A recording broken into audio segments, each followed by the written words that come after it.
Di luar akal manusia, pertarungan dahsyat Sunan Bonang dengan Brahmana Sakti. Agama Islam masuk ke Indonesia, khususnya Pulau Jawa salah satunya dengan cara disebarkan oleh Wali Songo. Salah satu Wali Songo yaitu Sunan Bonang, pernah ditantang oleh seorang Brahmana dari India bernama Sakyakirti. Agama Islam yang menyebar luas di tanah Jawa, cukup menggemparkan belahan dunia lain. Termasuk para pendeta Brahmana dari India. Salah seorang Brahmana bernama Sakyakirti merasa penasaran. Maka bersama beberapa orang muridnya, ia berlayar menuju Pulau Jawa. Dibawanya pula kitab-kitab referensi yang telah dipelajari untuk dipergunakan berdebat dengan penyebar agama Islam di Pulau Jawa.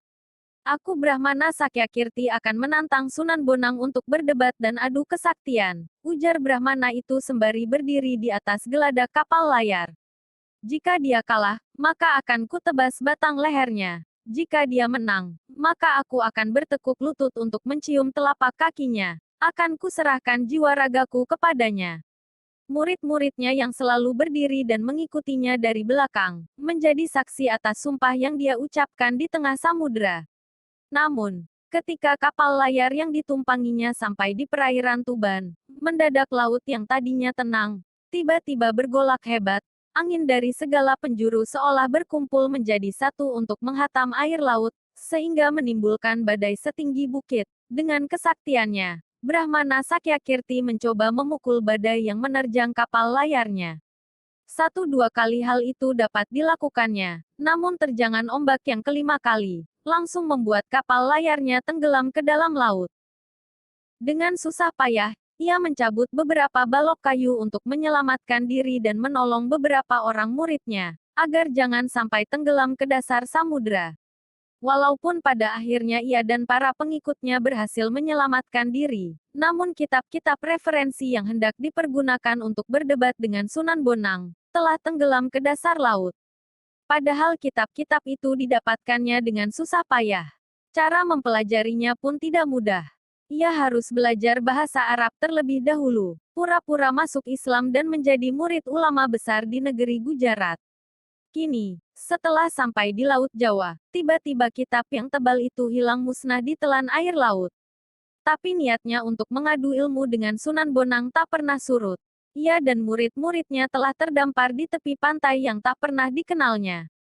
Ia agak bingung harus kemana untuk mencari Sunan Bonang. Ia menoleh ke sana kemari untuk mencari seseorang untuk dimintai petunjuk jalan. Namun tak terlihat seorang pun di pantai itu. Saat hampir putus asa, tiba-tiba di kejauhan dia melihat seorang lelaki berjubah putih sedang berjalan sembari membawa tongkat. Ia dan murid-muridnya segera menghampiri dan menghentikan lelaki itu. Lelaki berjubah putih itu menghentikan langkah dan menancapkan tongkatnya ke pasir. Kisanak, kami berasal dari India dan mencari ulama besar bernama Sunan Bonang. Dapatkah Kisanak memberi tahu di mana kami bisa bertemu dengannya? Kata sang Brahmana. Akan saya ajak berdebat tentang masalah keagamaan, kata sang Brahmana. Tapi, sayangnya kitab-kitab yang saya bawa telah tenggelam ke dasar laut. Meski demikian, niat saya tak pernah padam, masih ada beberapa hal yang saya ingat sebagai bahan perdebatan. Tanpa banyak bicara, lelaki berjubah putih itu mencabut tongkatnya yang menancap di pasir. Mendadak tersemburlah air dari tempat tongkat itu menancap, membawa keluar semua kitab yang dibawa sang Brahmana. Itukah kitab-kitab Tuan yang tenggelam ke dasar laut? Tanya lelaki itu. Sang Brahmana dan pengikutnya memeriksa kitab-kitab itu. Ternyata benar miliknya sendiri. Berdebarlah hati sang Brahmana, sembari menduga-duga siapa lelaki berjubah putih itu. Murid-murid sang Brahmana yang sejak tadi sudah kehausan, langsung saja menyerobot air jernih yang memancar itu. Brahmana Sakyakirti memandangnya dengan rasa khawatir. Jangan-jangan muridnya itu akan segera mabuk, karena minum air di tepi laut yang pastilah banyak mengandung garam. Segar, aduh segarnya, seru murid-murid sang Brahmana dengan girangnya. Yang lain segera berebutan untuk membasahi tenggorokannya yang kering. Brahmana Sakyakirti tercengang. Bagaimana mungkin air di tepi pantai terasa segar? Ia mencicipinya sedikit memang segar rasanya.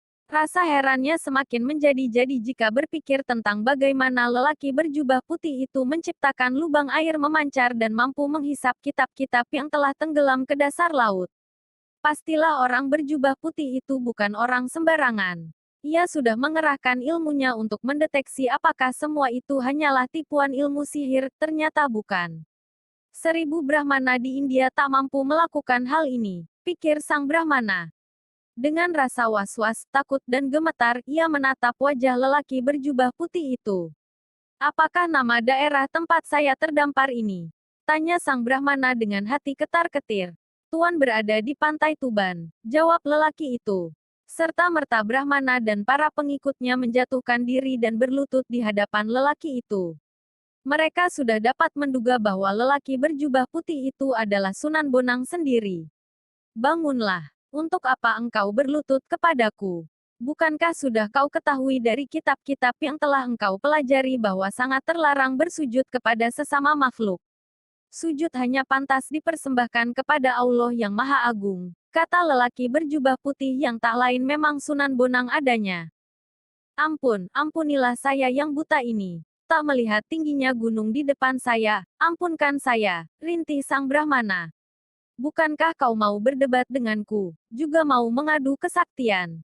Tukas Sunan Bonang, mana berani saya melawan Paduka, setelah ombak badai yang menyerang kapal kami juga ciptaan Paduka. Kesaktian Paduka tak terukur tingginya, ilmu Paduka tak terukur dalamnya, kata Brahmana Sakyakirti.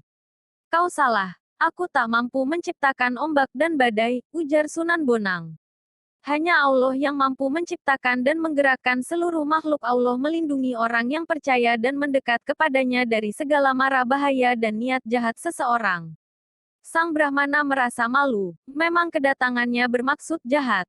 Ingin membunuh Sunan Bonang melalui adu kepandaian san adu kesaktian. Ternyata niatnya tak kesampaian. Apa yang telah dibacanya dalam kitab-kitab yang telah dipelajari terbukti bahwa barang siapa memusuhi para walinya Allah, maka Allah akan mengumumkan perang kepadanya. Menantang Sunan Bonang, sama saja dengan menantang Tuhan yang mengasihi Sunan Bonang itu sendiri. Ia membayangkan rasa takut saat teringat dirinya terombang-ambing diterjang ombak badai. Berarti Tuhan sendiri yang telah memberinya pelajaran supaya mengurungkan niatnya memusuhi Sunan Bonang. Ia percaya bahwa jika niatnya dilaksanakan, bukan Sunan Bonang yang kalah atau mati, tapi dia sendirilah yang bakal binasa.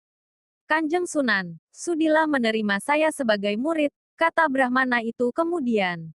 Jangan tergesa-gesa, ujar Sunan Bonang. Kau harus mempelajari dan mengenal Islam lebih banyak lagi, lebih lengkap lagi. Sebab apa yang engkau pelajari hanya sebagian-sebagian saja. Jika engkau sudah memahami Islam secara keseluruhan, maka engkau boleh pilih tetap memeluk agama lama atau memilih Islam sebagai agamamu terakhir. Sekali lagi sang Brahmana merasa malu. Ternyata Sunan Bonang bersifat arif dan bijaksana, tidak memaksakan kehendak walau sudah berada di atas angin. Seandainya Sunan Bonang memperbolehkannya untuk berlutut, ia akan bersujud dan menyembah sepasang kakinya bahwa semua kitab-kitabmu. Mari kita bahasi isinya bersama-sama, kata Sunan Bonang sembari melanjutkan langkahnya. Brahmana Sakyakirti dan murid-muridnya segera mengumpulkan kitab-kitab yang tercecer lalu mengikuti langkah Sunan Bonang. Pada akhirnya, ia dan murid-muridnya rela masuk Islam atas kesadarannya sendiri dan menjadi pengikutnya yang setia. Dari berbagai sumber, disebutkan bahwa Sunan Bonang itu nama aslinya Syekh Maulana Makdum Ibrahim, putra Sunan Ampel Dewi Kondrowati, yang sering disebut Nyai Ageng Manila. Ada yang mengatakan bahwa Dewi Kondrowati itu merupakan putri Prabu Kertabumi. Dengan demikian, Raden Makdum adalah salah seorang pangeran Majapahit, karena ibunya adalah putri Raja Majapahit dan ayahnya adalah menantu Raja Majapahit. Itulah kisah pertarungan yang dahsyat Sunan Bonang dengan Brahmana Sakti. Pelajaran yang bisa kita petik dari kisah di atas bahwasanya, setinggi ilmu seseorang pasti ada yang lebih tinggi, sehebat apapun seseorang pasti ada yang lebih hebat.